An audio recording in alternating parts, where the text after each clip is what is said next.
Get what you really want with the all-new Ford Everest Active 4x4. Value packed with 12-inch touchscreen, black exterior styling and 18-inch alloys. All from just 60k drive away.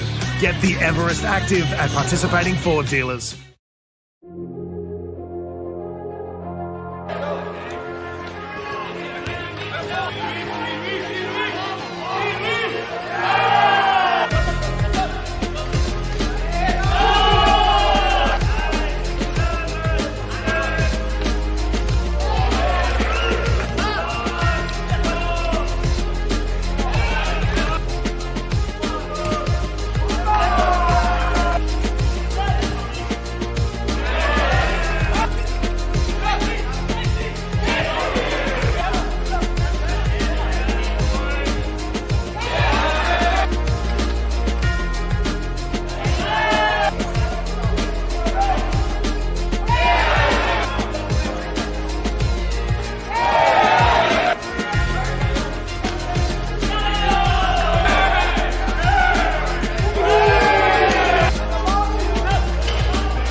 Get what you really want with the all-new Ford Ranger Wolf Track V6, featuring bold styling, 17-inch alloys and all-terrain tyres, all from just 73k drive away. Ranger Wolf Track at participating Ford dealers while stocks last.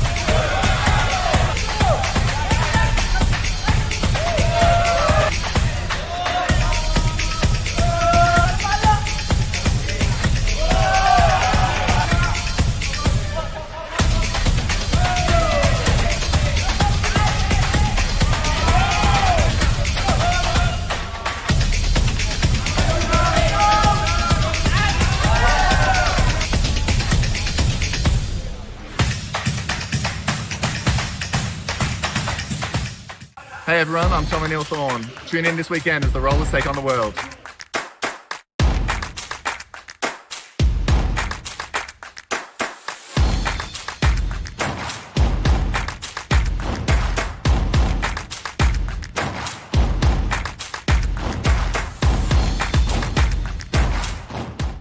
Get what you really want with the value-packed Ford Ranger Black Edition 4x4 with bedliner, 12-inch touchscreen, 17-inch alloys and all-terrain tyres. All from just 53k drive away. Get the Ranger Black Edition at participating Ford dealers.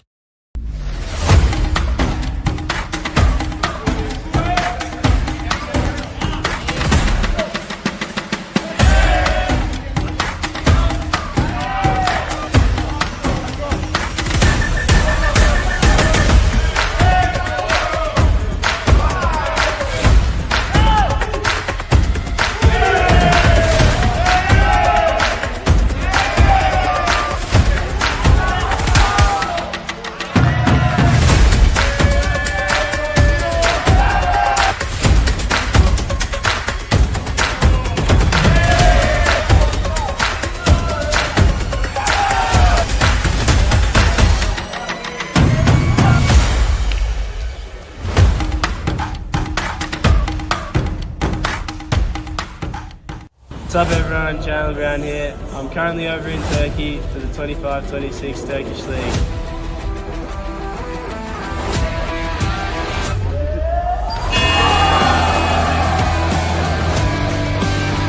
I'm excited to get back and kick off this new era of wheelchair basketball with you all. The 2026 season is going to be something special. Make sure you're following along here for updates while I'm overseas. Get what you really want with the all-new Ford Everest Active 4x4. Value packed with 12-inch touchscreen, black exterior styling and 18-inch alloys. All from just $60,000 drive away. Get the Everest Active at participating Ford dealers.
Wheelchair basketball emerged shortly after World War II after it was developed by injured servicemen. It became a foundation Paralympic sport at the 1960 Games and is now one of the world's most recognisable wheelchair sports. Athletes who play wheelchair basketball have a physical impairment. All players use a wheelchair to compete, although some don't use a wheelchair in everyday life. The court dimensions and basket height for wheelchair basketball are the same as the able-bodied version of the sport, as is the playing time and number of players on court. Wheelchair basketball classifications range between 1 and 4.5 points. Players with a classification of 1.0 have the highest level of impairment, while players in the 4.5 point class have the highest level of physical function to be eligible for the sport. The wheelchairs used during a game are specially designed to support players and help them move around the court. During a match, the classifications of the 5 players on the court are added together and must reach a total of no more than 14 points. The object of the game is to score the most points in the opposing team's basket. The team with the most points by the time the clock expires wins. Wheelchair basketball is a contact sport.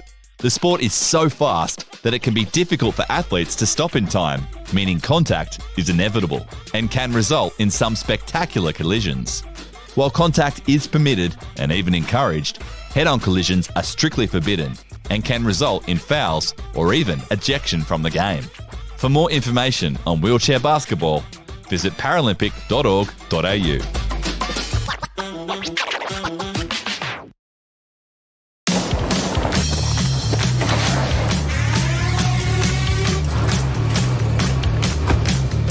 Get what you really want with the new look Ford Ranger Wild Track.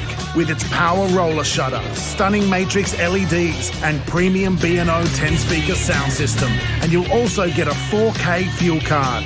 That's 4K to take you on even bigger adventures. Available at your participating Ford dealer now.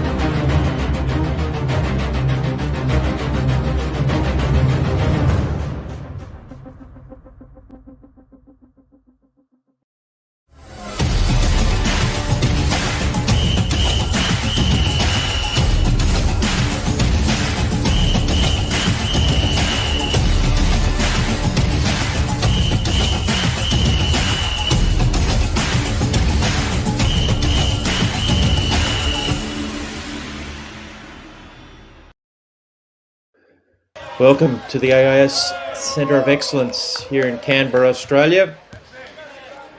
Early afternoon, Sunday afternoon. It's game number 12 of the Rollers Against the World Challenge, brought to you by Basketball Australia and Wheelchair Basketball Australia. First game up in the afternoon and evening session. It's Italy against Japan. These two teams having squared off already once in this tournament. Japan taking a narrow 61-59 win in that game.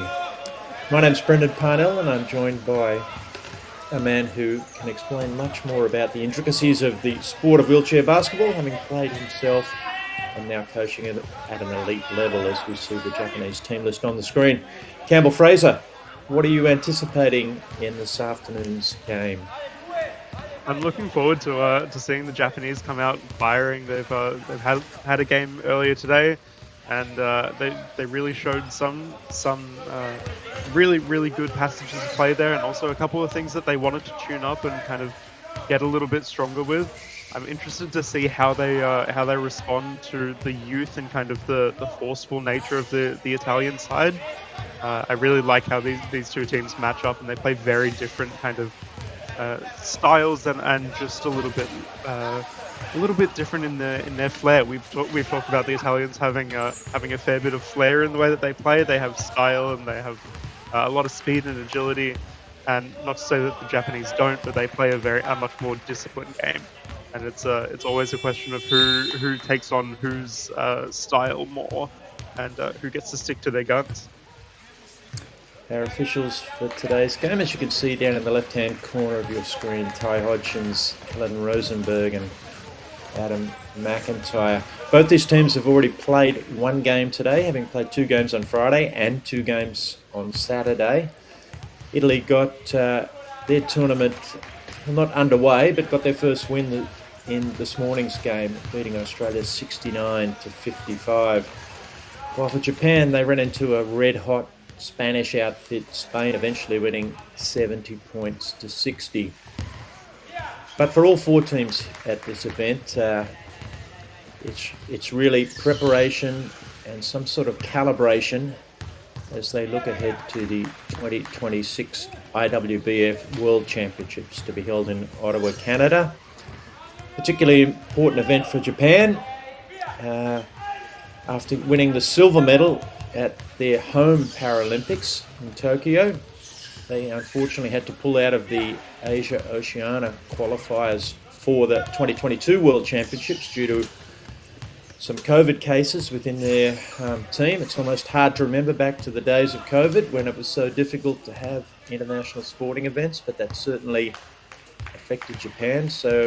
And they didn't make it to the Paris Olympics in 2024, so 2026 presents for them the first opportunity in 6 years to contest a true world championship. And their preparation here, their team has changed quite a deal since that Paralympic final back for the 2020 Olympics held in 2021.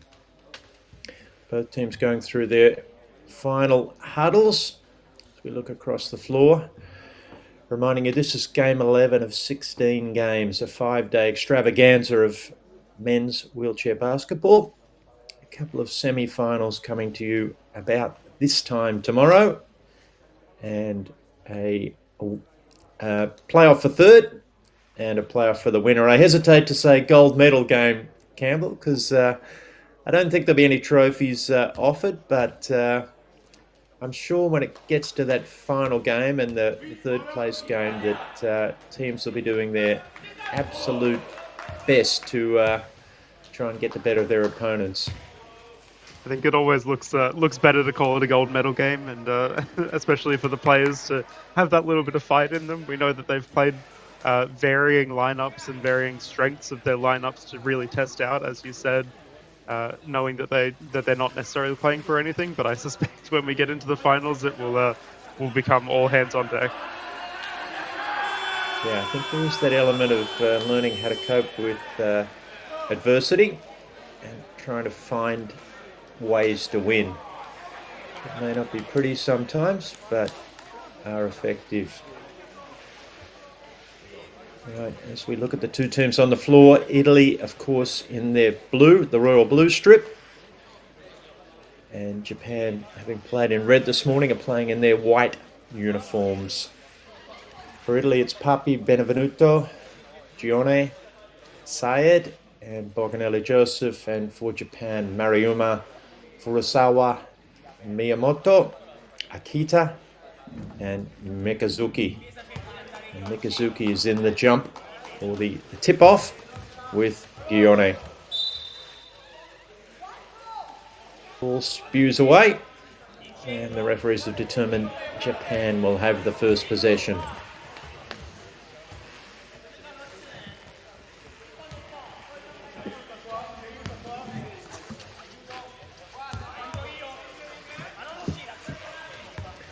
And skipping the ball to the left. Furusawa through Akita. There's something you don't want to do early in the game. Fouling a set shot. Mariuma took some contact there. He'll head to the free throw line. Notably for our officials, it's certainly an opportunity for them to develop. We've had a crew of them down here for this event, and Ty Hodgson's, you'll see his fresh face, just hidden from the camera at the moment, just 18. His first time as crew chief. Quite an achievement for him.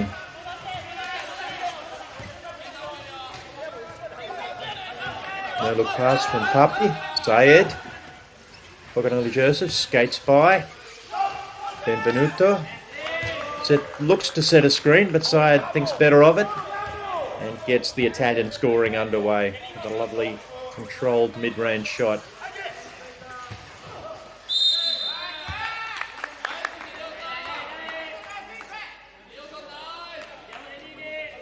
All deflected there.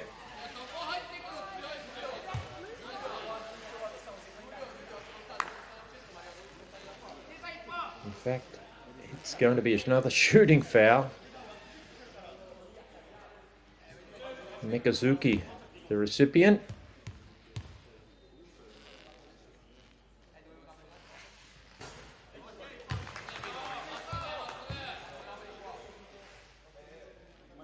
He misses the first.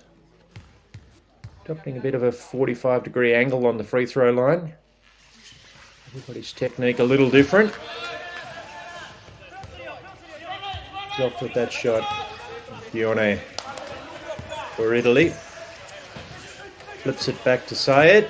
Borgonelli Joseph. Left-hand baseline. Back to Sayed. He's in rhythm and nails another one. They've been looking for Sayed to be more consistent from those shots, and he's really coming out firing today. So he had a few dry spells in the past couple games. Earlier today, he actually looked quite good as well, and clearly he's found his form today and really rolling. Interesting starting lineup from the Italians. First time we've seen no Carasino or the Magic Man, or the Magician Giaretti. As Papi nails another one. There's a foul in the backcourt. Borgonelli Joseph just getting himself tied up there with his Japanese opponent, conceding the foul.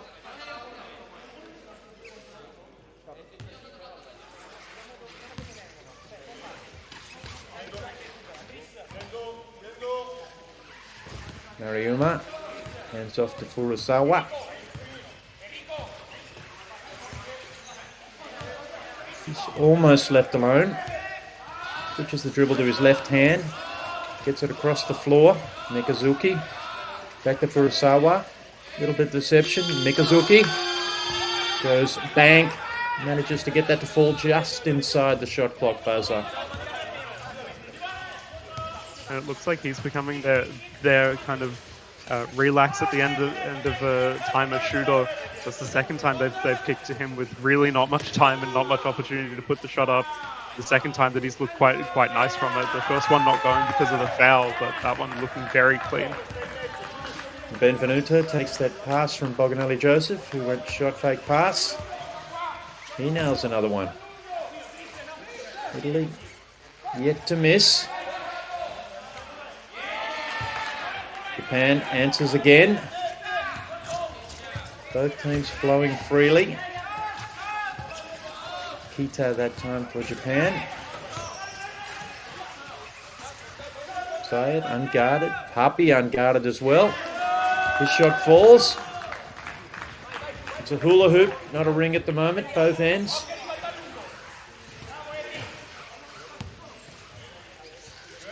Kurosawa calls out a play. It's the fist signal. Finally, a miss. And Mikazuki. Papi directing traffic. Kicks the ball across to Syed. Little roundhouse pass there. Papi's good again. We might see a timeout in a second, and Japan's called that. Italy really just unconscious with that mid-range shooting at the moment, Campbell. Yeah, they're just almost a little too consistent. They quite literally haven't missed a shot yet. They've copped a couple of fouls, and potentially that's a conversation that they'll have if they need to later in this quarter, as they've already collected 3. But they're just elite on that offensive end, and the Japanese not really having an answer to that. I think that's a credit to a few of their more mainstay players being off at the moment. We don't have Kozai on. We don't have Akashi on. We don't have Fujimoto on.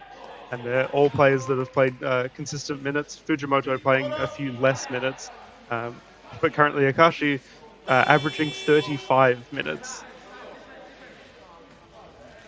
Yeah, 35 minutes of contest. He's an Iron Man.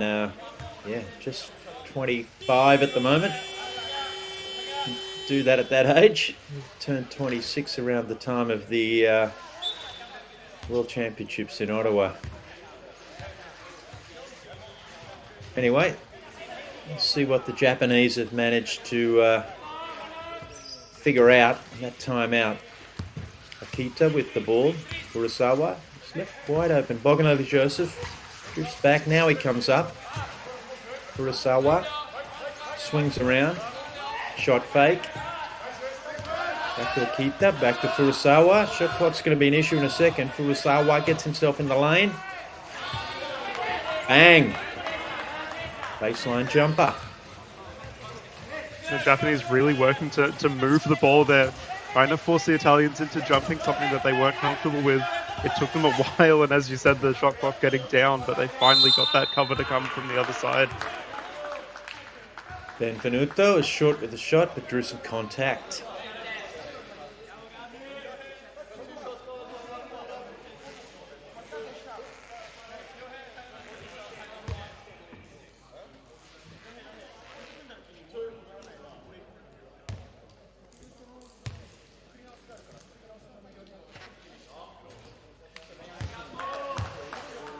First one's off.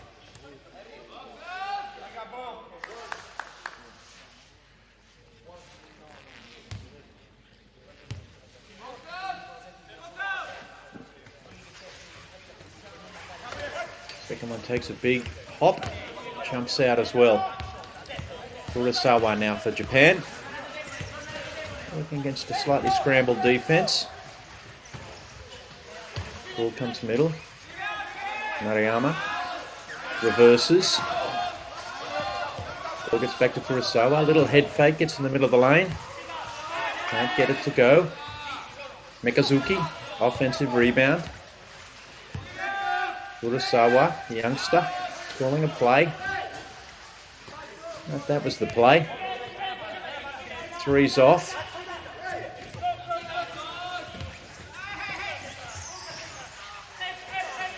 Syed, Papi, back to Syed. Boganovic Joseph about to shoot there, but Benvenuto had screened illegally. The ball will go back to Japan. I think he saw a gap in front of him with those defenders just spreading a little bit and potentially thinking his chair was a little bit skinnier than it is. He was trying to push through that space, and it really wasn't there. sure every wheelchair basketball player wishes that from time to time, that my chair was a little skinnier. Anyway, Italy 12, Japan 7, halfway through the first quarter. The 11th game of 16 fantastic contests coming to you from the Australian Institute of Sport, Canberra, in the midst of winter. Furusawa gets it back, lovely give and go, goes reverse, just didn't get enough spin on that to get it in. Papi streaks away for Italy. Boganoli Joseph reverses around behind him, gets the ball back to Syed now, back to Papi. Diones, the screener, disappears, dives to the hoop. Mikazuki for Japan. He's a streaking Mariuma. He does a great job to control that layup, moving at absolute maximal pace. Papi, back to Syed, Boganoli Joseph. Little shot fake. Didn't quite get the space he wanted, and as a result, Gione, who was thinking rebound, was stuck in the key area for more than 3 seconds. That was really smart defense by the Japanese, just pressuring that shot a little bit too much. The Japanese defense actually overcommitting, but staying within reach, and just that hand getting in Boganoli Joseph's face, and just being a little bit uncomfortable. He's a one-point player. He very much plays the point for the Italians, but he does struggle with that a little bit when he's pressured. Urasawa with a beautiful pass, just snapping it across the floor.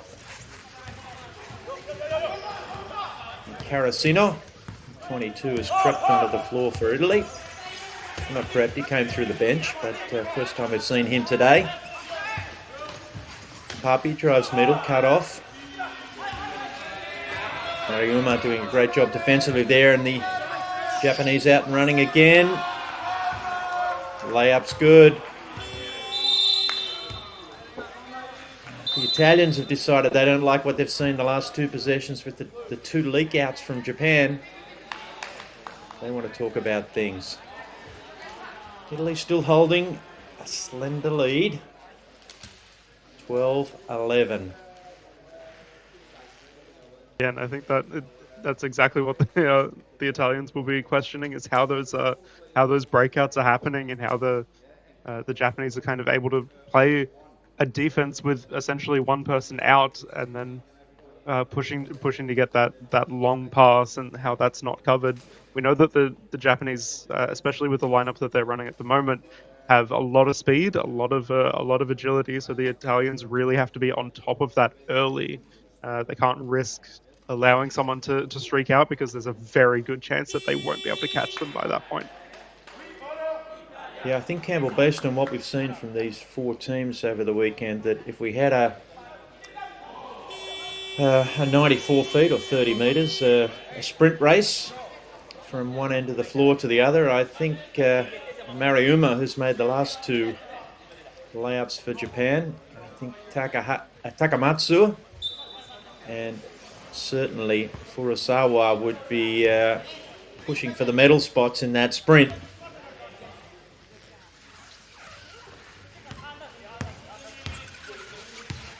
Carasino. Gets away from Miyamoto. Skips the pass to Papi. Middle. There's a little hook pass back to Carasino. Miyamoto and Akita. And to guard him, they do a good job. Mikazuki. Here they go again. Mariuma, 2-on-1. Excellent defense from Syed there, managing to just feint enough to deny the Japanese that easy 2-on-1 opportunity, but it doesn't matter. Ball kicks out straight into a 3 for Furusawa.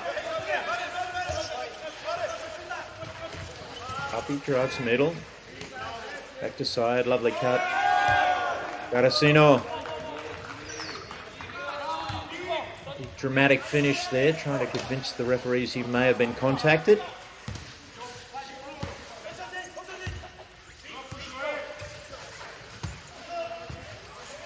Gets back around. Furusawa back to Peter. Back to Furusawa. Hot hand. Ball inside. Mariuma just unable to reel that one in.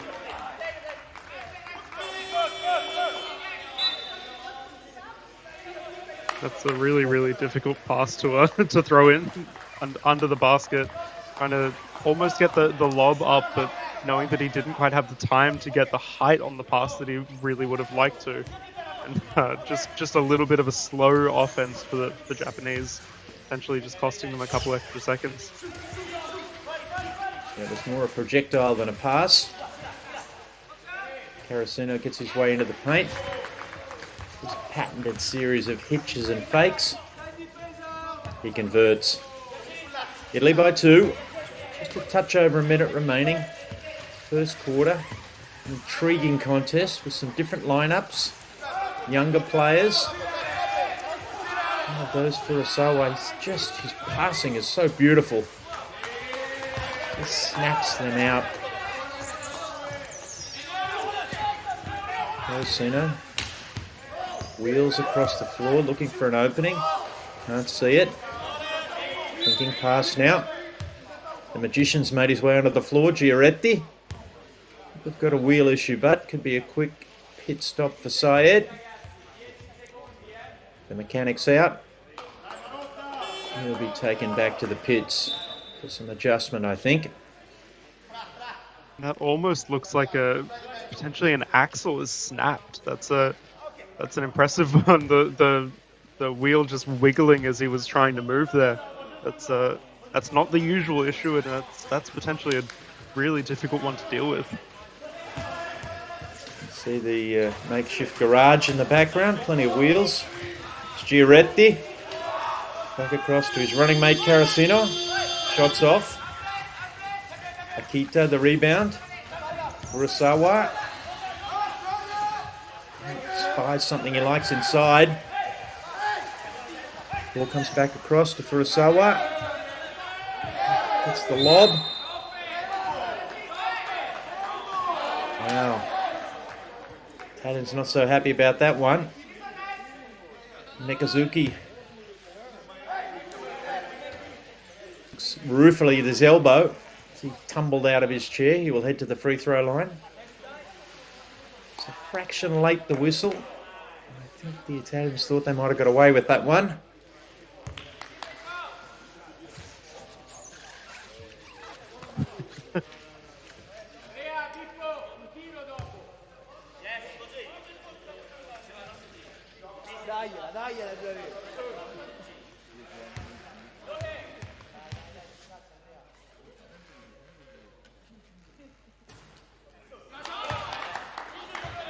And Mikazuki gets the roll on the first free throw.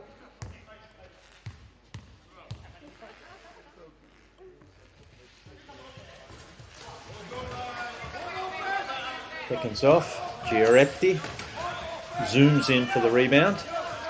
Karasuno, a bit of contact there, turns it over. Mariuma, he's aware. Counts for almost the last shot here. Bench counting things down, but they've made an error. Offensive foul. I think Mikazuki just coming in with a little bit too much speed there. It's not often that the high point players are looking to set those picks and screens.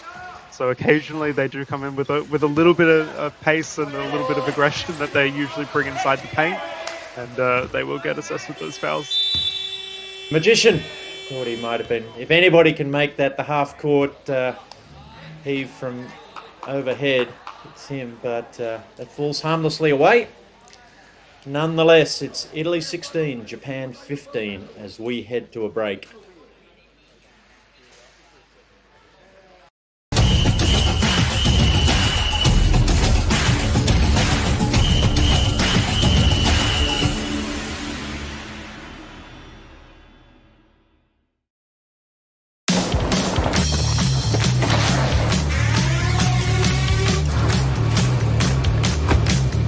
Get what you really want with the new look Ford Ranger Wild Track. With its power roller shutter, stunning matrix LEDs, and premium B&O 10-speaker sound system. And you'll also get a 4K fuel card. That's 4K to take you on even bigger adventures. Available at your participating Ford dealer now. What's up everyone, Channel Brown here. I'm currently over in Turkey for the 25-26 Turkish League.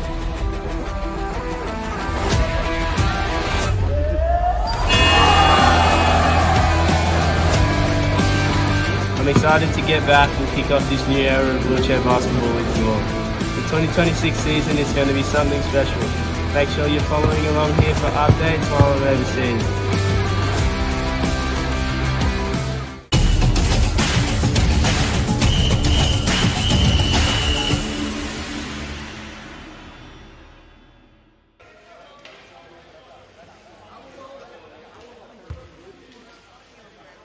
Welcome back to the AIS Centre of Excellence for the second quarter action here between Italy and Japan. It's the Rollers versus the World Challenge, featuring these two teams plus Australia and Spain, playing a fantastic number of games over 5 days. We're in the third day of the contest, and Italy finds themselves leading by a solitary point as we head into the second quarter. Carasino for Italy. Italy in the royal blue uniforms with the white numbers. Japan in the white with the red numbers. Carasino sees a cutter he likes. Ball poked away. Takamatsu for Japan. Lovely touch pass. Murakami there. No basket.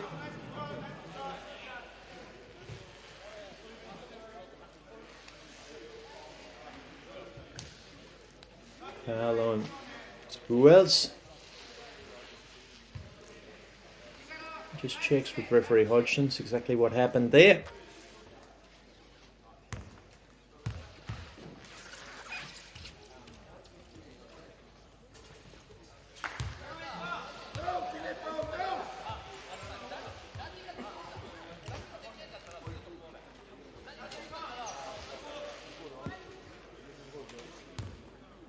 Takamatsu with a second attempt. Short, didn't really finish that shot. Giaretti for Italy.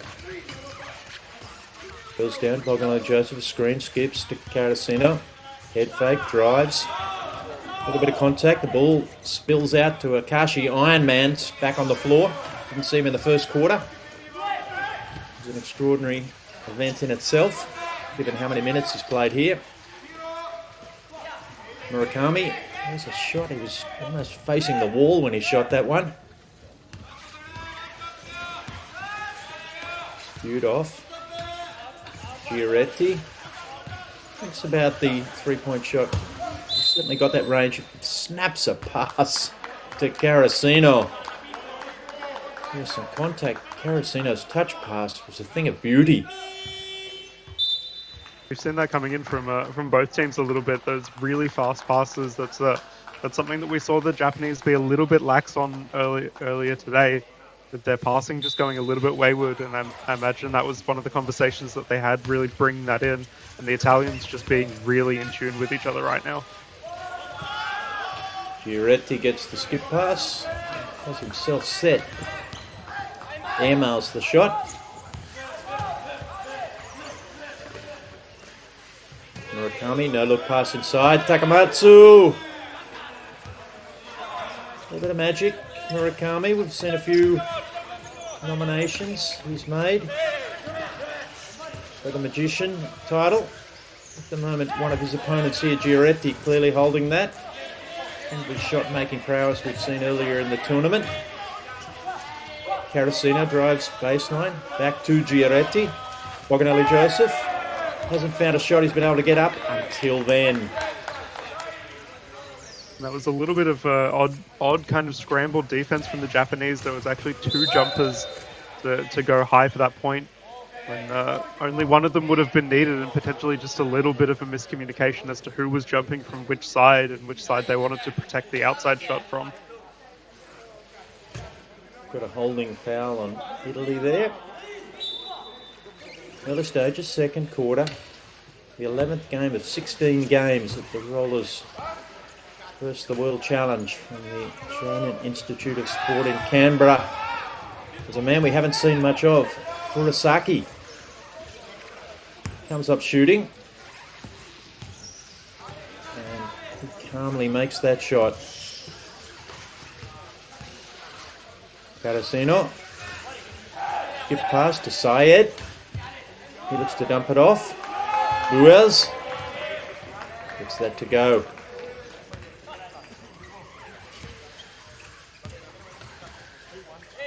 Murakami for Japan.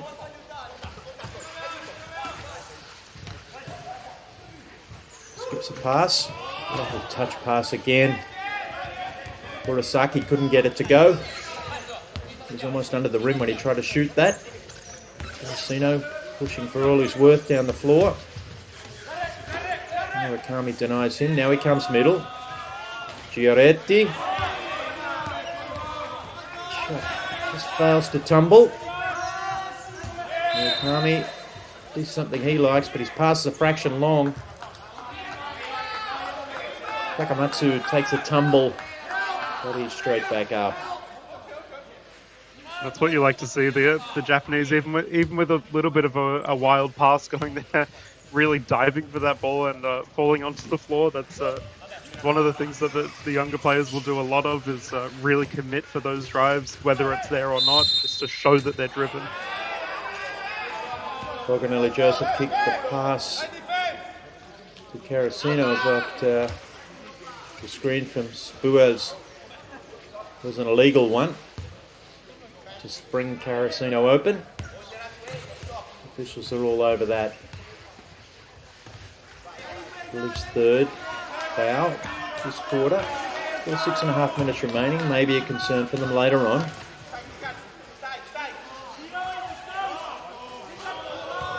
Murakami got it to Takamatsu. He took an age, but he nailed the shot from just beyond the elbow. Giorgetti was dangerous in transition. Furusaki covers him, dumps it inside. There was a bump before the pass got through.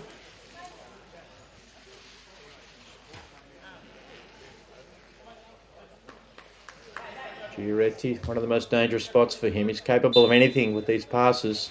Certainly won't go where he's looking, although that one does. Giorgetti, nice glass. Not the purest shot, but it went in. It was almost looking as if he wanted to take that shot and get the rebound, and actually the shot just went straight in. He was already driving as soon as it left his hands, and no need to. Furasaki's shot is off. Giorgetti patrols the floor. Surveys what's in front of him. Boganelli Joseph nips in and out. Carasino does a little bit of a dipsy doodle.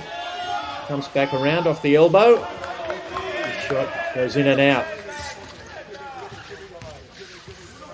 Kashi the other way.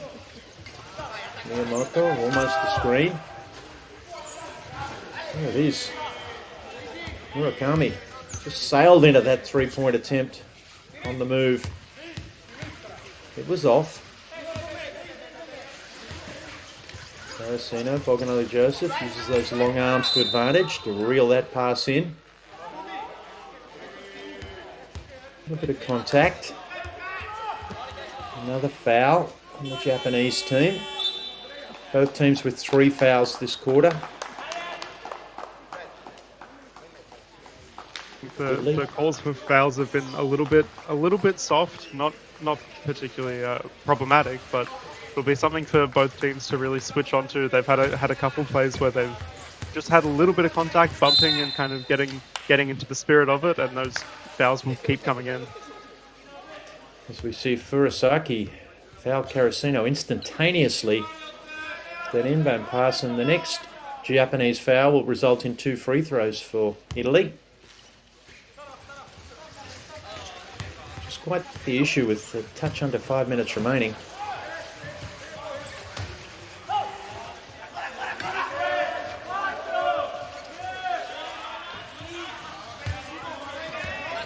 Shots off, Gamagi. Murakami cut off on the baseline. Carasino, exactly what you were talking about, Campbell, the slightest of contact. He puts one finger in the air to indicate that he's partially accepting that foul. And that's the thing, the contact was absolutely there. He pushed out into that contact, but it was relatively light, and it was more just kind of not shutting down the path, but just showing that he was still there. Getting assessed with that foul, it's not unsurprising, but a little unlucky. Kurosaki, been keen to shoot the ball since he came on. That one's off. Carasino drives, felt some contact, tumbles out of the chair. He'll head to the free throw line. Murakami unable to stay off Carasino's wheel there.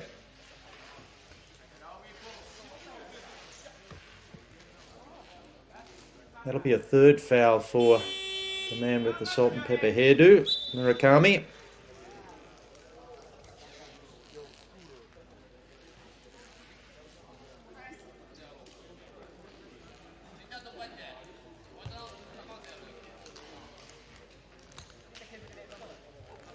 He heads to the bench. Akita takes his spot in number 25. Carasino, chance for him to find his shooting mojo a little bit.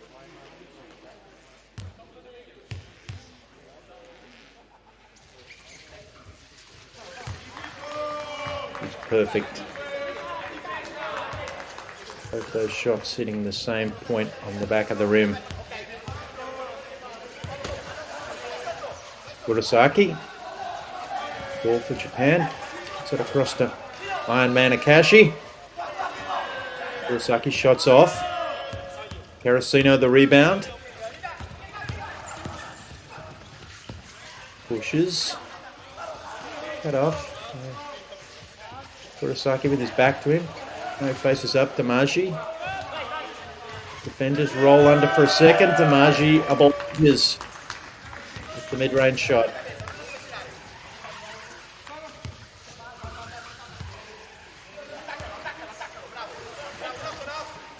Kurosaki running things for Japan here from the point. Akashi. Back to Kurosaki, that's off. Damaji thought about the baseball pass.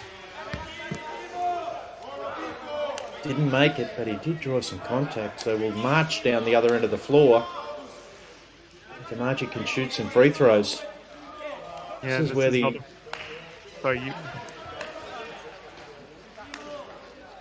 Yeah, I was going to say, Campbell, I'm sure we were both going to say that this is where those early fouls really are going to bite Japan. Yeah, this is not a position that the Japanese wanted to be in.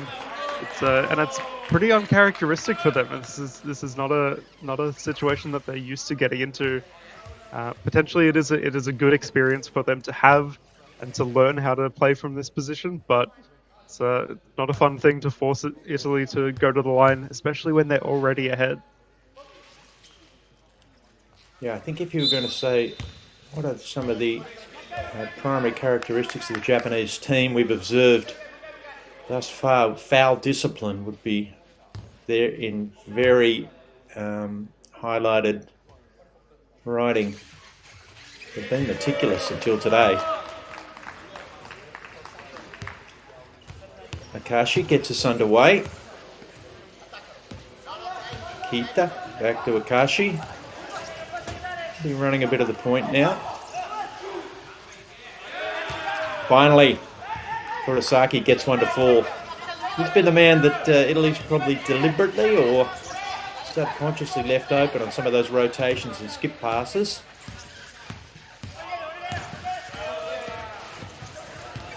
Carosino weaves in and out, gets in the lane.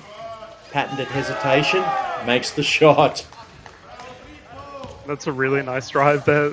Forcing doing a little bit of a head fake, and Akashi just overcommitting that drive a little bit, and Karasino finding that drive straight down the middle. Meanwhile, Takamatsu took up residence under the basket, got the lob pass, and finished. A little under 2 minutes remaining. Ball skips to Boganelli Joseph. He launches and makes again.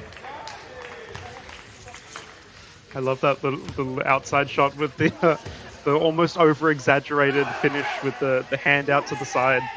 It's a nice little flick that he's got. I think it's part of the strength of his shooting. That wrist snap is such a propulsion weapon for him. Karasino just rolls into a three and goes boom. I don't know if anybody saw that coming. Certainly Japanese coach Koyoya wasn't too pleased. That lax on transition defense. He's called an instantaneous timeout. Yeah, I think there was a little bit of a question of how that was allowed to happen. You could tell not only that it was allowed to happen, but you could see the offense setting up into that three before the ball was even down. I think it was two or almost three screens set up at the top of the 3-point line, just preparing for that shot to come in completely uncontested. And potentially, when you see that setup coming, you've got to assume that three is coming and jump a little bit more, knowing that play is going to come in front of you. As the camera pans in on the Italian timeout. Coach Van der Linden, a little obscured there at the bottom of screen.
Get what you really want with the all-new Ford Everest Active 4x4. Value packed with 12-inch touchscreen, black exterior styling and 18-inch alloys. All from just 60k drive away. Get the Everest Active at participating Ford dealers. I was really lucky to cross paths with wheelchair basketball when I was 15 years old. I fell in love with the sport. I was doing horse riding and I wanted to play a team sport, and my mum came across wheelchair basketball and I just grew to love it. My muscles have grown stronger, so I'm able to do a lot more things now because of basketball. Yeah, it just helped me a lot in life. I would love to play at the Brisbane 2032 Paralympics and represent the country. I wasn't 21 until I made my first Australian team, so you've got plenty of time. The most important thing is that you just enjoy your basketball. By rolling out the start line, we want to build a framework where anyone that wants to become involved in parasport can find and navigate their way through to the opportunity that's local, that suits their needs. Parasport's the best. You meet people that are just like you. Times can be really tough. You're going to have some really frustrating days. It's okay to ask for help, but I promise you things do get better, and Paralympic sport can play a huge role in that. Have a go. When we move out of our comfort zone, we surprise ourselves. Not in my wildest dreams did I imagine that direction my life has taken, and I'm extremely thankful for it. Just try it. You'll just grow to love it, and you could probably play for your country.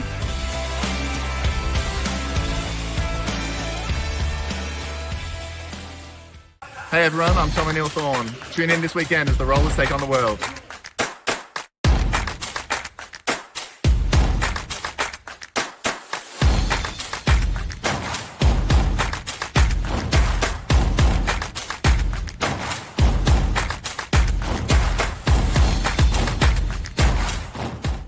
Get what you really want with the all-new Ford Ranger Wolf Track V6, featuring bold styling, 17-inch alloys and all-terrain tyres, all from just 73k drive away. Ranger Wolf Track at participating Ford dealers while stocks last. Welcome to this very special occasion, a celebration of the 2000 Australian Paralympic team. It's so great just for everyone to come together and reminisce, and it's like a massive reunion. To be here with everyone's just so special. It makes me almost cry with joy. So wonderful to be back here after 25 years. So many people that got to share such unforgettable memories because it was the first time we had the Paralympic Games in Australia. We all have a bond that can't be broken because we all experience something that is a part of our lives. All of what we're here for, we have to develop the athletes, the kids with disabilities, to believe that they can achieve. Sydney 2000 showed that the Paralympic Games can be as good as a host city chooses to make them. It filled stadiums, it filled arenas. It set the benchmark for the athlete experience. Sydney 2000 changed everything. Let's just take the Paralympic movement to a place where it had never been before. People with disabilities can, and I think Sydney said to us, we can. Australia changed the face of Paralympic sport forever, and I couldn't be prouder. My favourite memory from the Sydney 2000 Paralympic Games was actually carrying the torch into the stadium for the opening ceremony of the Games. Before I was about to carry the torch, there was going to be 2.2 billion television viewers. The advice to the athletes is seize all the opportunity you have. The athletes that assembled here today are an example of the hard work and the legacy that can be left by a group that's come well before you. The best way that you can honour, respect and thank the past is to make sure you take care of the future by working hard and embracing every opportunity that you have at the moment.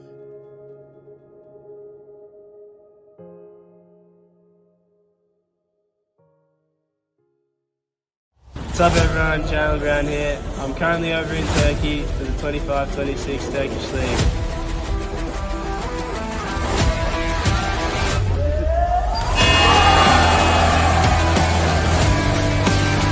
I'm excited to get back and kick off this new era of wheelchair basketball with you all. The 2026 season is going to be something special. Make sure you're following along here for updates while I'm overseas. Get what you really want with the value-packed Ford Ranger Black Edition 4x4 with bedliner, 12-inch touchscreen, 17-inch alloys and all-terrain tyres. All from just 53k drive away. Get the Ranger Black Edition at participating Ford dealers.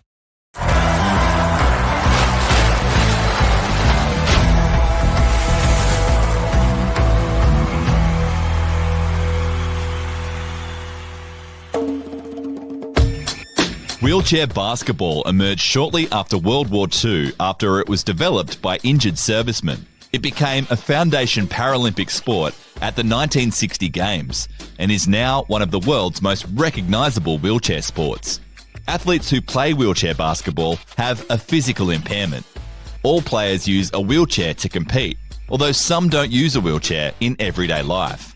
The court dimensions and basket height for wheelchair basketball are the same as the able-bodied version of the sport, as is the playing time and number of players on court. Wheelchair basketball classifications range between 1 and 4.5 points. Players with a classification of 1.0 have the highest level of impairment, while players in the 4.5 point class have the highest level of physical function to be eligible for the sport. The wheelchairs used during a game are specially designed to support players and help them move around the court. During a match, the classifications of the 5 players on the court are added together and must reach a total of no more than 14 points. The object of the game is to score the most points in the opposing team's basket. The team with the most points by the time the clock expires wins. Wheelchair basketball is a contact sport. The sport is so fast that it can be difficult for athletes to stop in time, meaning contact is inevitable and can result in some spectacular collisions. While contact is permitted and even encouraged, head-on collisions are strictly forbidden and can result in fouls or even ejection from the game. For more information on wheelchair basketball, visit paralympic.org.au.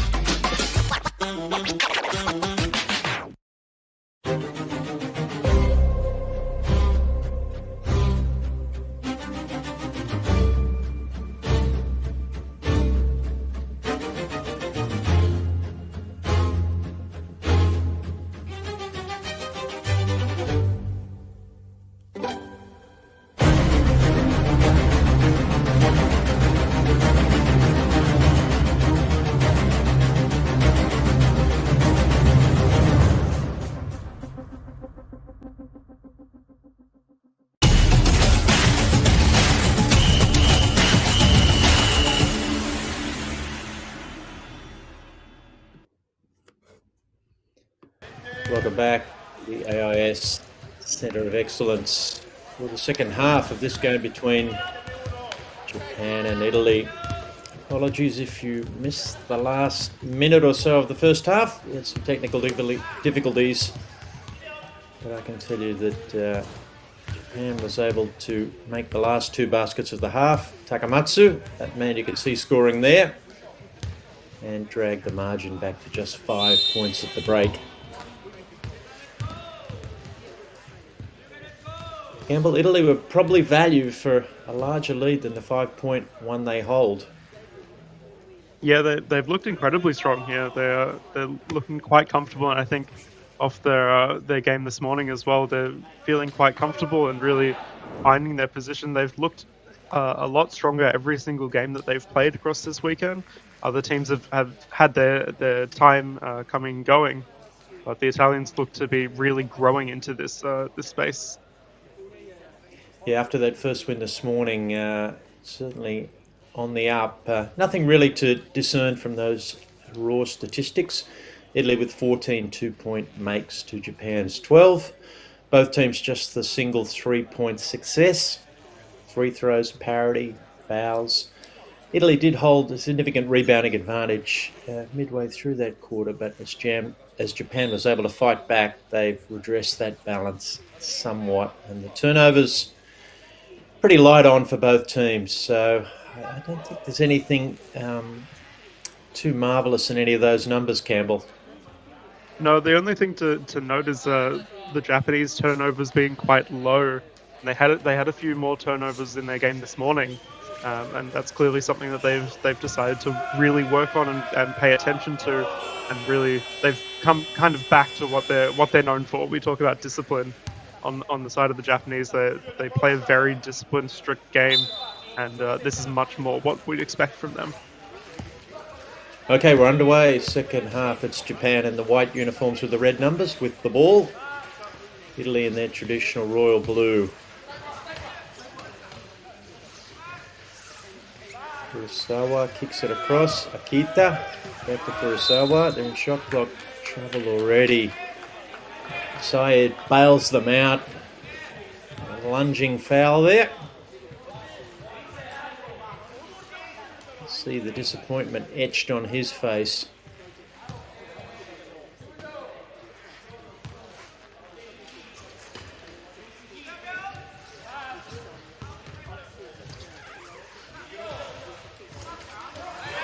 Furusawa, his 3-point attempts off.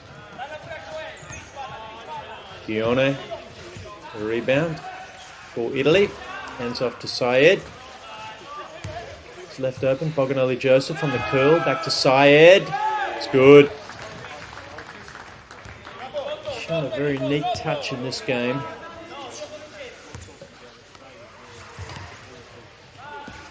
Six points now for him. Furusawa skips to Mariuma. Back to Furusawa. Handoff from Akita. Goes inside. Ball poked away from Akita. Papi pushing the other way for Italy. There's plenty of lane runners.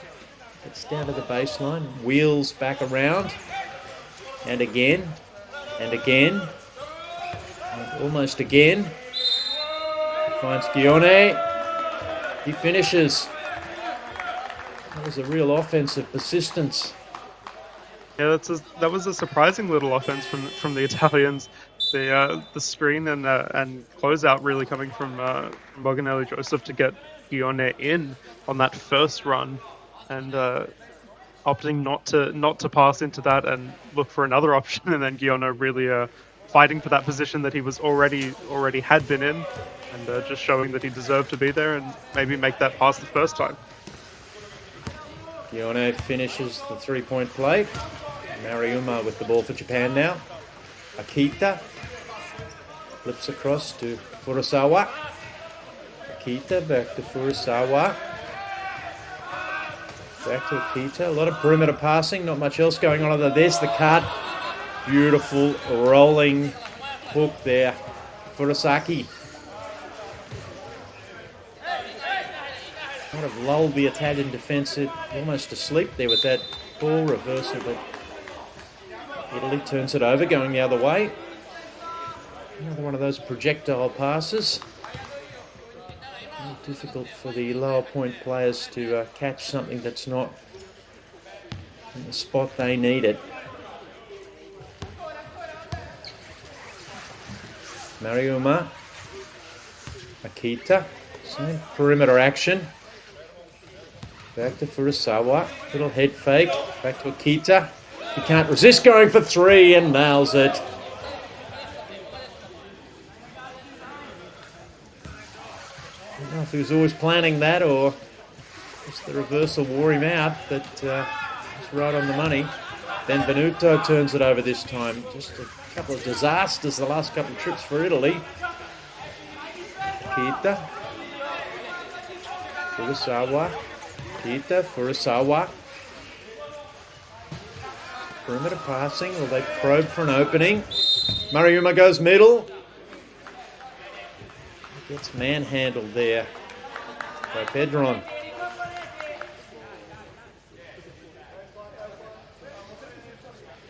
Put the Japanese ball on the baseline. Kurosaki gets things underway. Furusawa. Kita, touch pass. Kurosaki. Back to Mariuma. He tries to shoot. Blocked straight back into his own space, but it just caromed out. Japan able to convert. That's really the showing of discipline from the Japanese. Akita just waiting for that ball to get back to him. And the Japanese commit the trifecta of backcourt turnovers. Furusawa's right on the spot to swoop it up. Went for the left-hand layup. Took some contact on the other arm. When we get back from this timeout, he will head to the free throw line, and I don't know if Coach Van der Linden will be overly impressed with what he's seen in the last couple of minutes. It's been turnover, turnover, turnover. Yeah, it's really been not exactly the style that the Italians want to play, and really just not protecting the ball. I think that's it's one of those fundamentals that when you're feeling good, and obviously they are still ahead at this point, teams tend to forget to really protect the ball and make sure that the pressure that's on them is really respected. I think it's coming down to a little bit of feeling a little overconfident, and the Japanese just showing quiet confidence and consistency. And that's they've intercepted a couple passes and really known where each other are, and they're playing that defensive style very well. Just looking at the Japanese bench there, their two leading scorers and effective talismen, Carasino and Giaretti, both have their warm-up tops on. Whether that means we won't see them for the rest of this contest, and Coach Van der Linden is going to challenge some of his other players to work through this.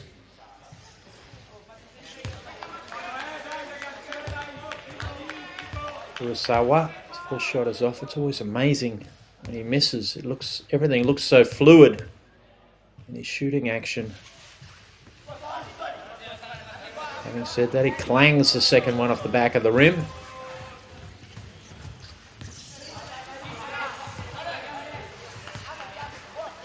It's De Silva Pellizzari on the floor at 69 for Italy. Damagi weaves in and out. Cut off by the Iron Man. Akita held up. Takashi hit the deck.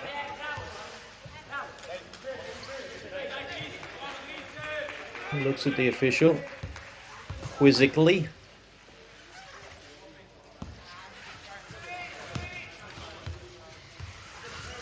Ball kicked ahead. Furusawa. Akita. You look at that, surely. And it's down again. Italian bench, hands on head. Just pure frustration. Second time they've failed to account for Akita at the top of the key.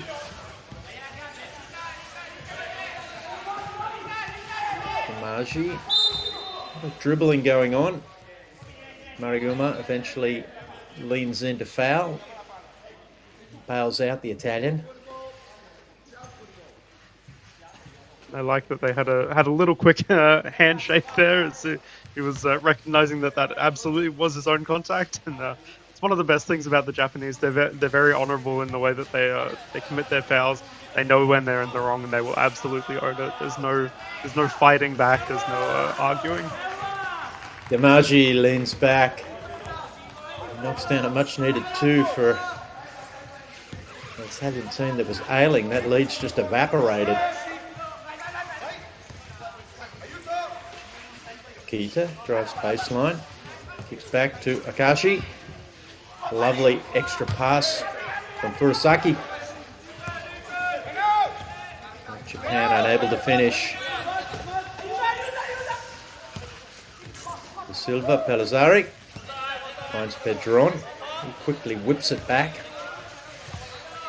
Damagi, right, left. Some more contact from Furusaki this time. That'll be his third personal foul.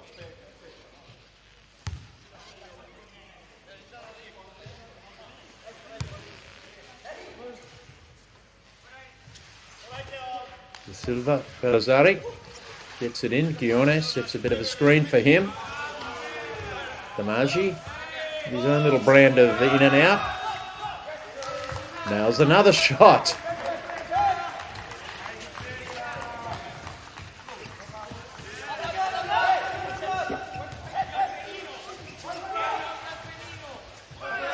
Kurosawa held up, looked for passing options, and then just went glass and knocked down another two. Extravagant overhand dribble there from De Silva Pellizzari. I think he saw the contact coming.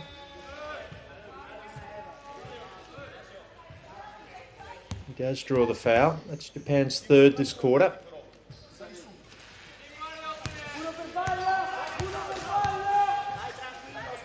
4.5 minutes remaining, third quarter. Italy had a sizable advantage not many minutes ago. Damaji, been a solid scorer inside, gets the screen and roll happening. Side can't get enough spin on that. Damaji at somebody's arm. His first personal foul. The forcefulness that he came in with for that rebound was just a little bit too much, and potentially he was rising for the rebound rather than looking to control the speed that he was coming in with, and just a little bit of recklessness. Kurosawa's probing middle, has the ball poked away. He fouls. When Japan were looking so good, a couple of unnecessary fouls. And that'll see them in the bonus now. That's been a little bit of the name of the game for the Japanese today, is just those unnecessary fouls coming in. They're playing very, very clean on everything else that they do, and then just occasionally on those transitions getting a little bit careless, potentially really trying to slow down the transition, and just committing a few too many, and potentially there's a couple transitions that they needed to recover in rather than look to reset the play. Syed makes both the free throws. Margin back to 4 for Italy. Kita. Kurosawa. Lovely skip pass. Really snap on that pass. Furusaki unable to get that to go. De Silva Pellizzari. Extravagant dribble. The ball up in the air. Borgonelli Joseph. De Silva Pellizzari goes back to Damaji, who's been the go-to man. That shot's off. Iron Man Akashi with the rebound. It's ahead.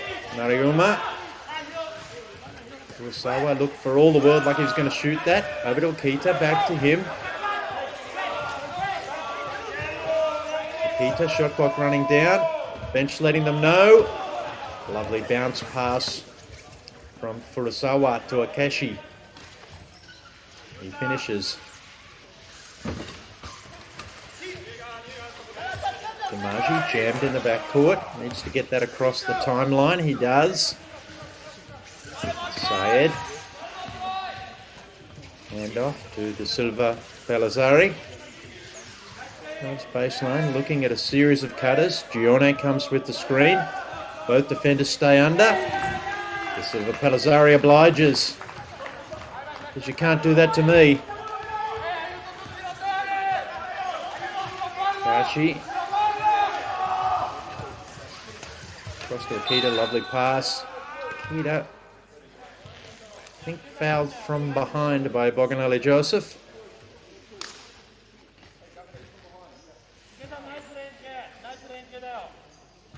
He's going to have a discussion with the official about that, but maybe one time where those long arms didn't advantage him. Yeah, it's a position we often say never to try and defend from behind, especially with lower point players trying to contest a high point player. That's never going to be the position that they want to fight from, and there'll almost always be a little bit of chair contact and a little bit of fight there.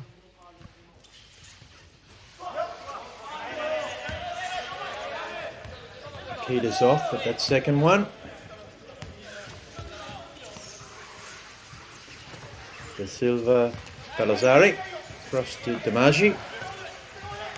Back to Damagi from De Silva, Palazzari. Little two-man game.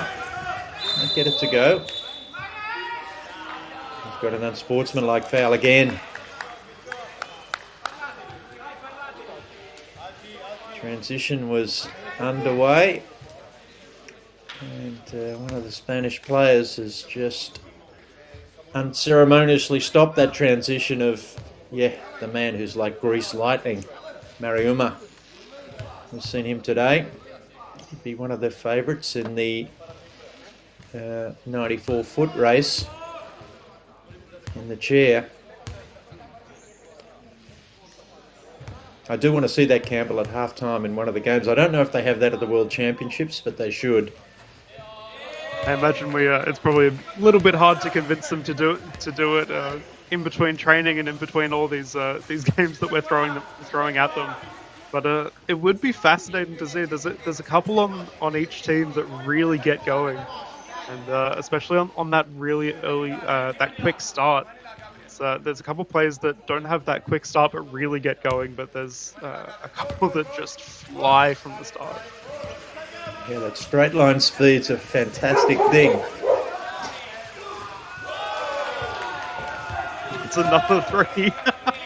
It's an incredible little shot for the Japanese coming out of that little Z offense. Kurosawa. Ball's poked away by that man.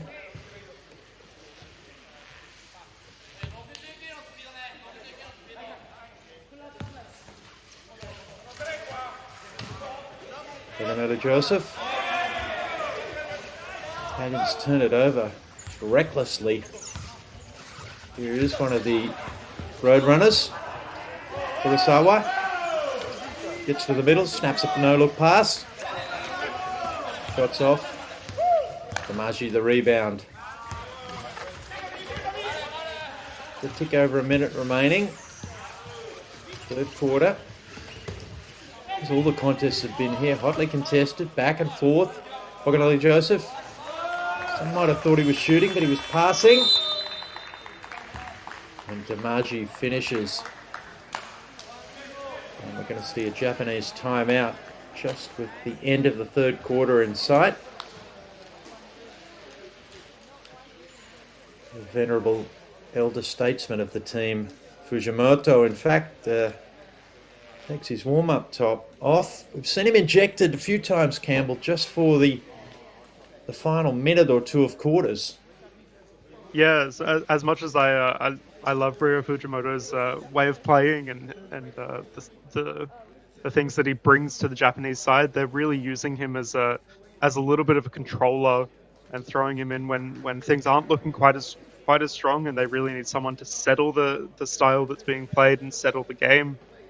They're using him in short bursts, a similar way that the Australians use Tristan Knowles or have in the past.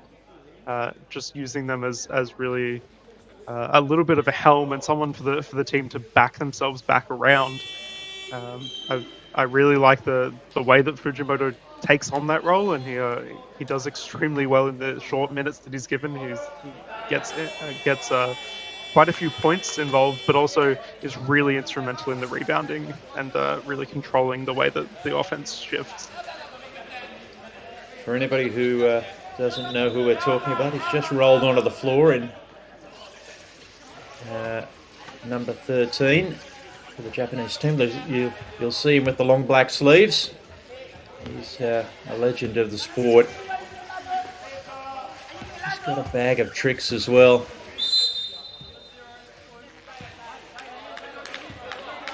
Pogonelli Joseph assessed with that foul. Not happy about it because that's his fourth. Coach van der Linden pleading his case. With both teams well and truly in the bonus this late stage of the third quarter. And Mariuma.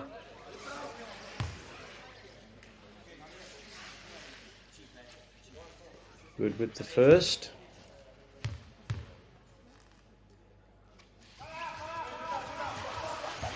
Off with the second.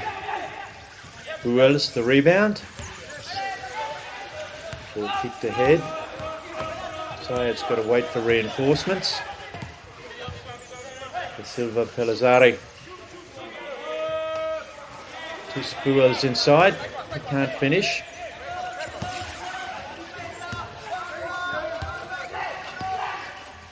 Here comes Japan. Looking to tie things up. Kurosawa, Fujimoto. Nice back, it was a pass. Mariuma ties this up. I think Fujimoto's teammates were surprised as anybody. He didn't shoot that ball. Canadian team counting down, last shot of the quarter. Syed turns around. Really got left with not a lot to do there. But launch a hopeful three, which goes awry. Three-quarter time, perfect scenario. Italy 49, Japan 49. We'll be back after a short break.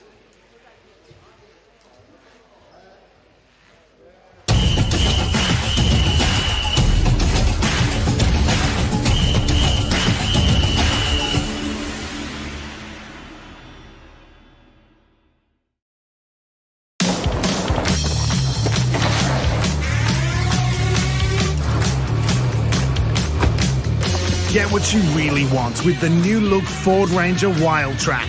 With its power roller shutter, stunning matrix LEDs, and premium B&O 10-speaker sound system. And you'll also get a 4K fuel card. That's 4K to take you on even bigger adventures. Available at your participating Ford dealer now. Hey everyone, I'm Tommy Neil Thorne. Tune in this weekend as the rollers take on the world.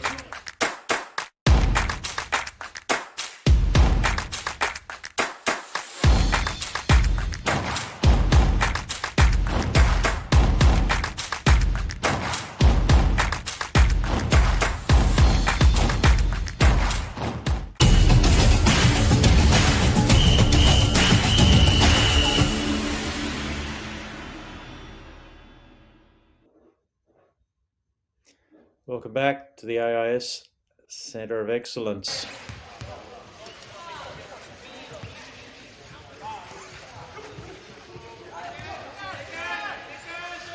Action underway.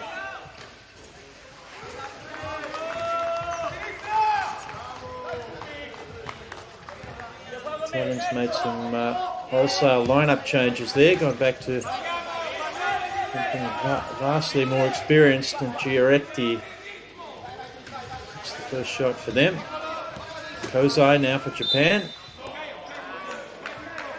Probably no surprise with the lineup changes on both sides, as some of those players in the third quarter had played very heavy minutes. Yeah, it's something we've seen the Japanese do a little bit in every game that they've played so far. Is have a couple players that they run really consistently, and then a few other players that they really look to rotate through. Kozai has had both styles of game. He's had a couple where he's really been the mainstay in the core, and then a couple of times where he's come on as that power player to really bring back. And I imagine that's why they've brought in Ryo Fujimoto and Kozai to be that helm as they look to this last quarter. Carasino across to Giaretti. Did have their warm-up tops on before, but not sure if we'd see them again. We have. Carasino converts from the free throw line. Push Italy's margin out to 4. Kozai looks at 3. Rolls around and out.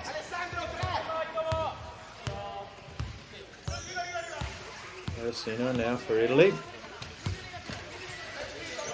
Wheels across the floor, uses the Spuel screen, the Boganelli Joseph screen. Back to the Magician, Giaretti comes back, round, rolls backwards, nails it. Probably just modest degree of difficulty for the Magician Giaretti, but awfully impressive nonetheless. Has Japan seen enough? Their head coach Koyoya, he calls a timeout. Yeah, I suspect there was a couple things that they wanted to get running early on in this quarter, and potentially the Italians just shutting them down a little bit, and that Giaretti just getting a little bit too free of a shot there. He was somewhat contested, but there really wasn't a hard closeout on him, and potentially the Japanese just trying to find the midline between not wanting to draw more fouls. Obviously, they've been a little bit loose with those fouls at times in this game, and still wanting to put a lot of pressure on Giaretti, as we know. Is even with the best of pressure, he likes to put up some pretty fantastic shots. So you've really got to put everything you can into stopping him. I think personally, Campbell, he loves the pressure. He's happy to have people draped across him and almost bumping him out of his chair. It's almost when he comes to life. I think it'd be interesting to see his shooting percentage with and without pressure, or with and without being on one wheel. I think we don't quite have those statistics, but I imagine it would be a better shot with pressure. I'm going to leave that to you. Anyway, Fujimoto reverses the ball to Akashi. Kozai. Giaretti's aware of his three-point prowess. He manages to find Akashi, cutting middle. He gets Japan's account underway for this final quarter. Carasino, baseline. Kicks back to Giaretti. Boganelli Joseph. That's almost his shot. He thinks it is. A little long. Akashi. Always probing in transition. Finds Fujimoto. He lets everybody know that he was fouled.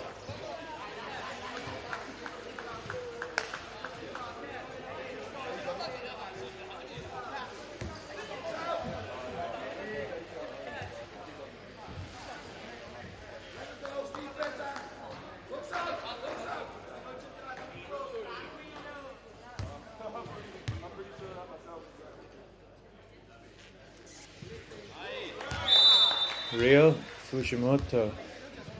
He seems to have been around forever.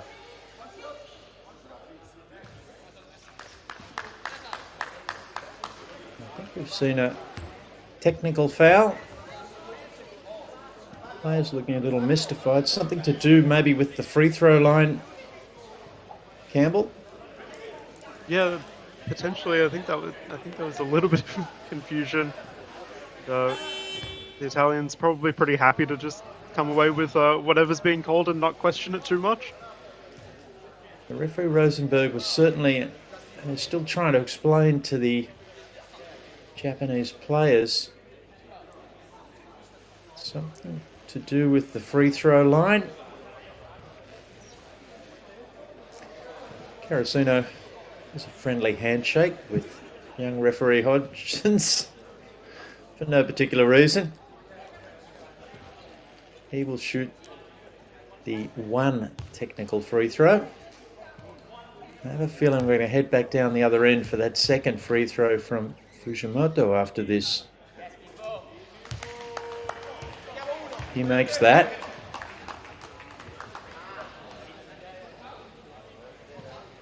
And back we go. So clearly it's the nature of technical foul, the phrase would indicate. Something technical to do with Fujimoto's positioning on the free throw line. I'm pleased that they've stumped you, Campbell. That's doesn't happen very often. This referee Rosenberg popping in again. I'm thinking with that little pointing and Ryo Fujimoto just fixing up his straps potentially as he went for the shot. There was a little bit of lifting potentially. We've seen that earlier in a couple games this weekend. I honestly don't know, but just seeing Ryo Fujimoto kind of play with his straps and really make sure that he's in, that's potentially what they had called. We are listening into some of the referees' conversations, but it's still a little obscure. We will try to get some clarification from the score table. Anyway, game back underway. Fujimoto, unperturbed, makes that second free throw. Italy, 56. And just from the score table, it was a lifting, the technical lifting foul coming in. Not too common of an issue, but certainly for someone as big as Ryo Fujimoto, he likes to play tall, and any little advantage of that height you can use. Nice detective work there, Campbell. We'll see the Italians make a layup with a contested rebounding situation. Their lead sneaks out to 8. Fujimoto. Back to Akashi. Back to Fujimoto. Drifted out to 3. Snaps a pass across to Kozai. He makes that. But just the passing ability of Fujimoto tends to free up the whole offense. Ball moves with such speed.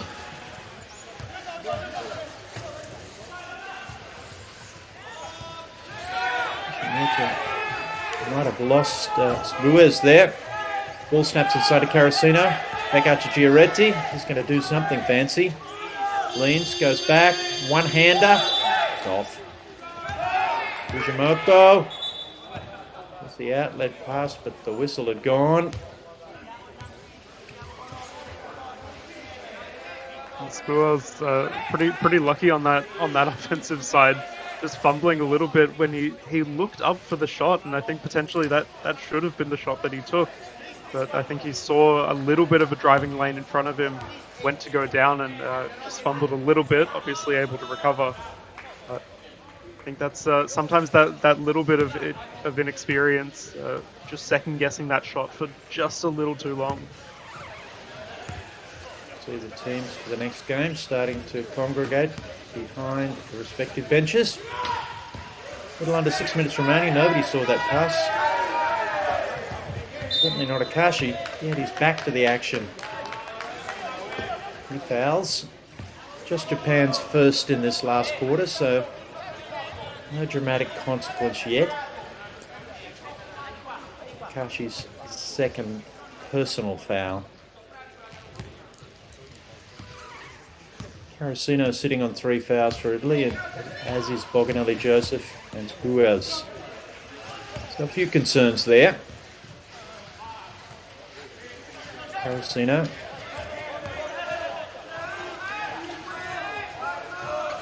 Ball skips back to Carasino. He's going to have to shoot that one.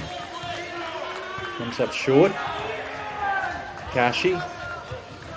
Off and rolling for Japan. Nice Kozai. Just couldn't get squared up. He was probably open. Around to Fujimoto. His shot goes in and out. Kashi got a hand on it. Boganelli Joseph speared in to get the rebound.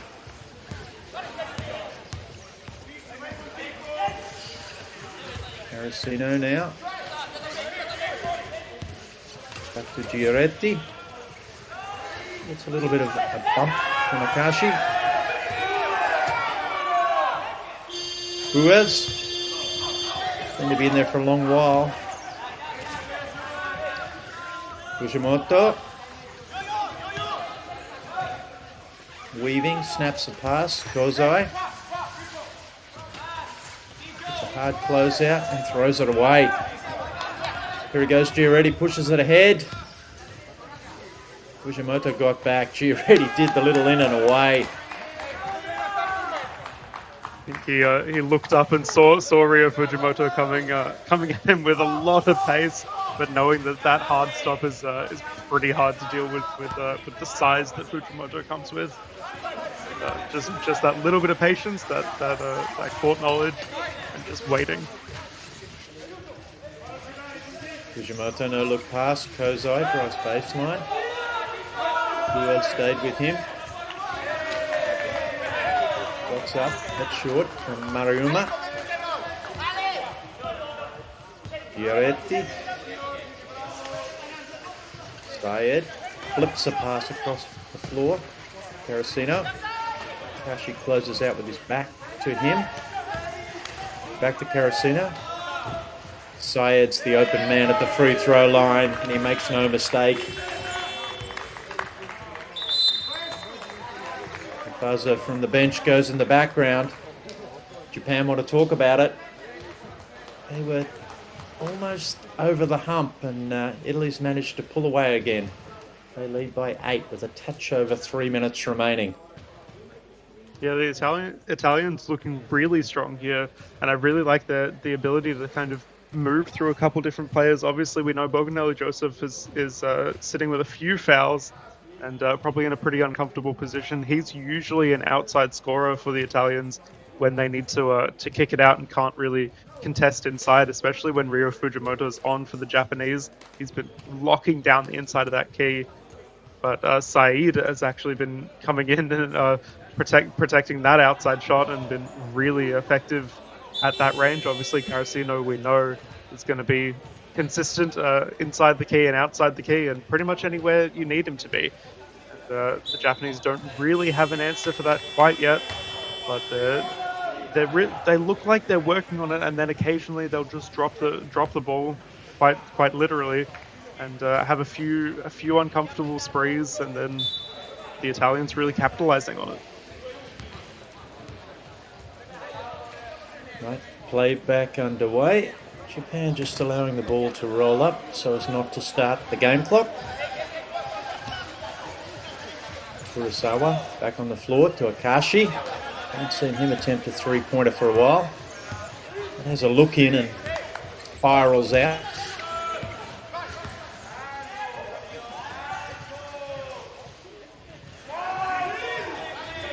That shot won't go for Saeed. Japanese coming away with it. Akashi looking inside. Fujimoto takes the three, and it's good. That's exactly the value that you've been looking for Fujimoto. Really brings inside power and strength, but also that long range and you almost can't contest a shot from anywhere. We will pick up the foul on the transition. Essentially just allowing the Japanese defenders to come back in a little bit. A lot of aggressive commands coming from the Italians, really wanting to set up their offense and really keep this advantage where it is. Giaretti skips the pass across, comes back, gets it again. Carasino, shots off. Puppy in for the rebound. Shot clock resets. And a moving screen. Hasn't been Boganelli Joseph's day defensively.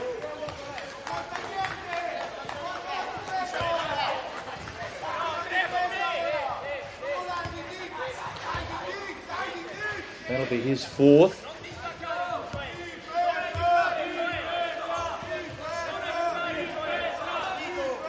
Stay on the floor. Pan hanging on. Kurosawa's allowed to just roll into a three. Given the state of the game and his shooting prowess, that's a risky defensive option. Syed now. Papi. Weaves in and out, cut off. Finds the Magician. Snakes around, draws some contact. Won't be a shooting foul. He's appealing for it. So he boiks the ball back to the official.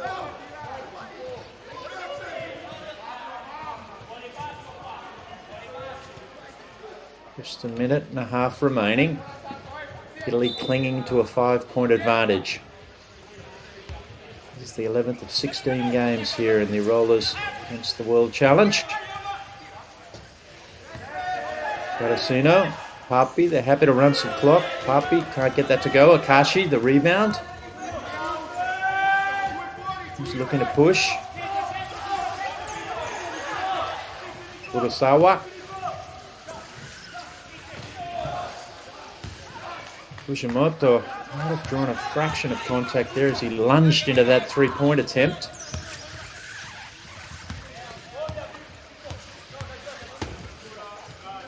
Carasino. Giaretti. Papi.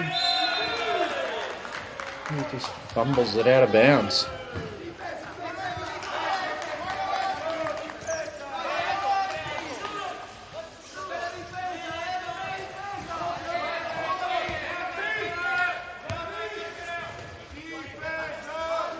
Lots of encouragement from the Italian bench. Japanese bench a little more modest. Furusawa. Pass deflected. Bognelli Joseph tries to get there. Can't get there. Back to Furusawa. Shot clock at issue now. Behind the back pass. Fujimoto might have missed the first one. Missed the second. Manages to get it again. Out of his chair. Official's not convinced there was any foul there. What about that? There's a projectile thrown behind his head by Furusawa. I don't know how many other players could have caught that apart from Fujimoto.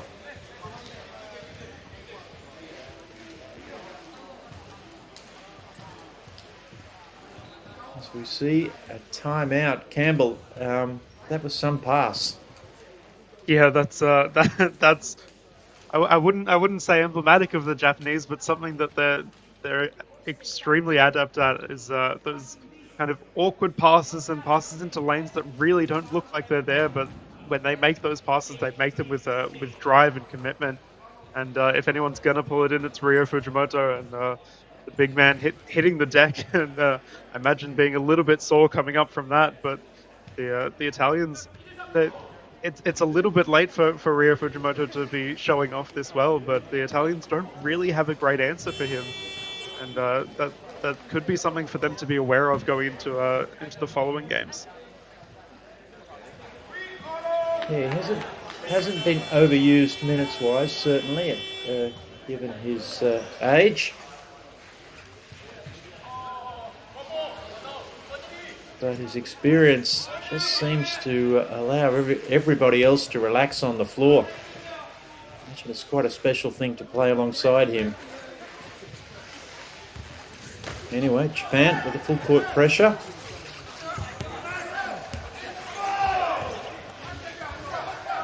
Italy turns it over. Kashi also turns it over. It's half accidental, but I'm certainly going to foul somebody foul. Carosino's asking that very question, and in fact, the officials have determined that was unsportsmanlike. No real attempt to play the ball, just to slow the play down.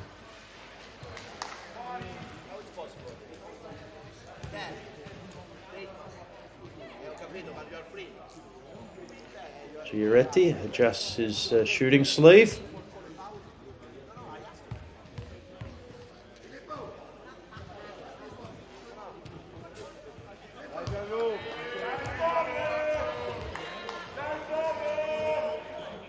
He's incredulous that he missed the first. And the second. He's inconsolable. Anyway, the Italians will keep the ball by courtesy of that unsportsmanlike foul. Implementing a double penalty, the 2 shots and possession. Japan will be trapping here for sure. Furusawa with the foul. Nice show of sportsmanship. Good hand slap with Carosino, who probably knew that was coming.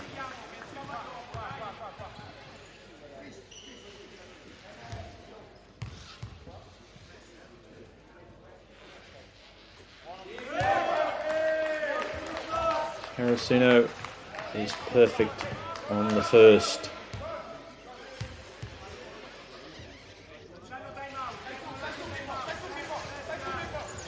Off with the second, Fujimoto, Mikashi, Bognelli Joseph, some backcourt pressure. Mikashi gets around. Giuretti manages to get his wheel in the perfect position. This is looking like the Japanese have not necessarily given up, but getting into a little bit of frustration, knowing that it's really out of their grasp at this point. And just committing a couple fouls and just being a little bit annoyed in the style that they're being forced into. Their margin at 6, they really had to foul straight away.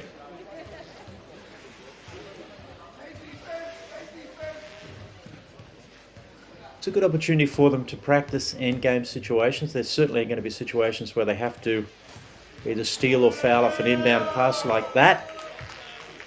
try and create some more possessions in a game where otherwise the clock would potentially run out.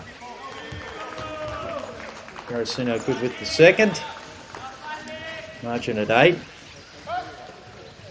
Fujimoto pushes ahead. Clock ticks down under 15.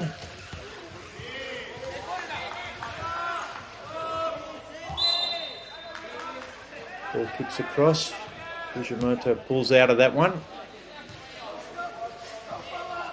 Just the 5 seconds remaining. It's going to be 2 on the bounce for Italy. Wins, that is. Kurosawa, the first to Akashi. His 3 clangs off the front of the rim. And right on the buzzer, Kawahara gets the offensive rebound and the putback. Right, that'll do us. Italy 65, Japan 57. And the longer this event goes, Campbell, the better Italy seem to be getting. Yeah, the Italians have looked really, really strong, and I think they've really found not only their ability offensively, which we know that they're quite strong. Carasino dropping 17 points, 9 rebounds, almost getting the double-double. And but really that defensive side really being a lot stronger. Their fouls not being as kind of chaotic and unnecessary as they have been in earlier games, and really just being more on the same page with each other and more comfortable with how each other act and trusting each other, so that defense is not too out of sync. We see some of the raw number statistics. Italy converting 26 two-point attempts compared to Japan's 20. Japan redressing that balance a little bit with their 5 successful three-point attempts. Fouls, there was plenty of those, Campbell, 41 fouls in total. Italy a slight rebounding advantage, and in fact turned the ball over a little more than Japan, which is possibly not unusual. Yeah, I think the Japanese, we know that they really like to protect the ball, and the Italians had a couple sprees where they really weren't protecting the ball, especially when they were ahead. But obviously not coming to too much, and I think the Japanese really didn't convert on those mistakes as well as the Italians did in this game. Saw Demaji there nailing a mid-range shot. He was certainly a source of offense that we haven't seen before for Italy. Kurosawa just sublimely rolling into that 3. Gioreti's a little subdued. Found a few tricks to pull out of his bag. Of course, we saw Fujimoto feature in some extended minutes at the end. The last shot of the game there. Kawahara, that one counting on the buzzer. So we get a look at the Italians just going through their debrief. Australians getting ready in the background. That'll do us for now on behalf of me and Campbell Fraser, but we will be back for the Australian game shortly.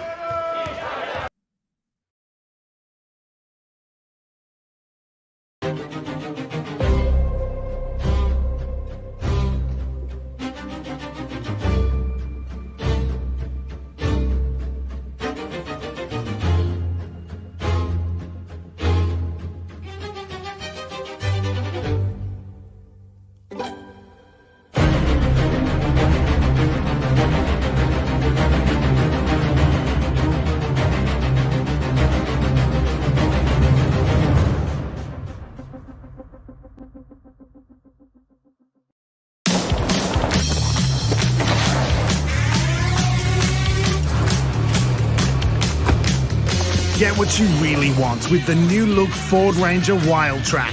With its power roller shutter, stunning matrix LEDs, and premium B&O 10-speaker sound system. And you'll also get a 4K fuel card. That's 4K to take you on even bigger adventures.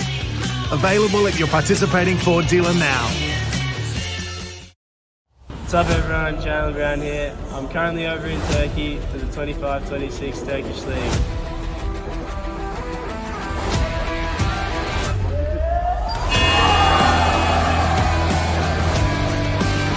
I'm excited to get back and kick off this new era of wheelchair basketball with you all. The 2026 season is going to be something special. Make sure you're following along here for updates while I'm overseas.